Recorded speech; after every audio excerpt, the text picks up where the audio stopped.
निम्न द्विघात बहुपदों के शून्य ज्ञात करना है। जैसे कि क्वेश्चन हमारा है x² - 2x - 8, इसका शून्य ज्ञात करना है।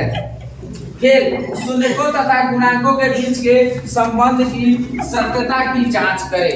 अब ये शून्य को जो शून्य हम ज्ञात करेंगे उसके बीच के सत्यता का भी जांच करना है, ठीक है ना। तो हमारा क्वेश्चन है x² - 2x - 8। तो सबसे पहले चीज हम जानेंगे कि द्विघात बहुपद का रूप क्या होता है। तो द्विघात बहुपद का रूप होता है ax² + bx + c। इसमें a, b तथा c अचर राशि है। अब द्विघात बहुपद ज्ञात करने का जो हम सूत्र लिख दिया है ये, इसके बाद वाला क्वेश्चन का जवाब है। तो अब हम हल करना स्टार्ट करेंगे। x² - 2x - 8। अब क्या करते हैं इसमें कि जो पहला पद है इसमें अचर राशि कुछ नहीं है तो 1 है, और अंतिम पद है इसमें अचर राशि 8 है। तो 1 और 8 का हम लोग गुना करते हैं। तो 1 और 8 का गुना करने पर 8 आएगा। अब 8 का क्या करेंगे, गुणनखंड करेंगे। ऐसे पद में खंड करेंगे कि दोनों को गुना करने पर -8 तो आना ही है। तो गुना करेंगे तो खैर गुणनखंड करेंगे तो गुना करने पर तो -8 आएगा ही, क्योंकि -8 का खंडन करेंगे तो, और उसको जोड़ या घटाओ प्लस और माइनस करने पर -2x आना चाहिए।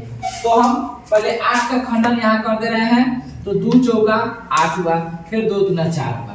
अब क्या चाहिए कि -2 चाहिए, तो 4 में से 2 जाएगा तो 2 वही जाएगा, लेकिन इधर -8 चाहिए। इस कंडीशन में -8 चाहिए और बीच वाला पद में -2 चाहिए। अगर हम -4 में 2 से गुना करेंगे तो -8 आएगा, और फिर यही काम -4 + 2 करेंगे तो -2 आ जाएगा, -2 आ जाएगा, ठीक है ना। तो इस जगह पे क्या लिखेंगे, -2x की जगह पर -4x + 2x, क्योंकि -4x और +2x करेंगे तो -2x होगा और -8। अब इसमें x² - 4x में x कॉमन कर लेंगे। x कॉमन करने पर हमें क्या मिलेगा कि यहाँ पे x मिलेगा और यहाँ x कॉमन हो गया तो 4 मिलेगा, और फिर इसमें 2 कॉमन करेंगे तो यहाँ x मिलेगा -4 मिलेगा, और x - 4 दोनों जगह पे है तो x - 4 कॉमन कर लेंगे, बचेगा x और +2। अब x - 4 के बराबर शून्य कर देंगे तो x बराबर 4 हो जाएगा, यानी माइनस में 4 इधर है प्लस में 4, फिर x + 2 बराबर 0, तो x बराबर ये प्लस में 2 है तो इधर जाके माइनस में 2 हो जाएगा। यानी कि हमारा इस x² - 2x - 8 का 2 शून्य ज्ञात हो गया। एक पहला शून्य हो गया 4 और दूसरा शून्य हो गया -2। अब इसका जांच हम स्टार्ट करेंगे।